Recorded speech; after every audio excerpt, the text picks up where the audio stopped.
ఒకసారి. ఈరోజు మన జీవితంలో, మన కుటుంబాల్లో ఎంతోమంది మన సొంత అక్కలు, సొంత చెల్లెళ్ళు, లేకపోతే సొంత అన్నయ్యలు, తమ్ముళ్ళు, లేకపోతే మనతో పెరిగిన కజిన్స్, స్నేహితులు, లేకపోతే ఎవరో, లేకపోతే కొన్నిసార్లు తల్లిదండ్రులు, వారందరూ కూడా మనకి హాని చేయాలని చూసినప్పటికీ దేవుడు మనకి ఆ కీడు కూడా మేలుగా మార్చే దేవుడు. నమ్మిన వారు హల్లెలూయా చెప్తారండి. ఈరోజు మీ కుటుంబంలోనే మనకంట శత్రువు ఎక్కడి నుండి వచ్చినా మనము తట్టుకోగలుగుతామంట. కానీ మన కుటుంబంలో నుండి శత్రువులు బయలుదేరితే తట్టుకోగలుగుతామా? ఆ రీతిగా తన సొంత అన్నలు ఆయనకి శత్రువులుగా మారారండి.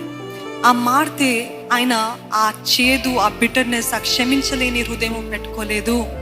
He's teaching us the first lesson.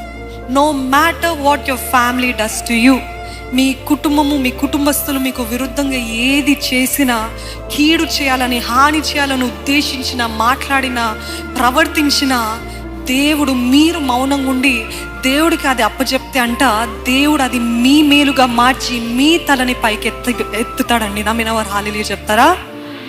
Hallelujah.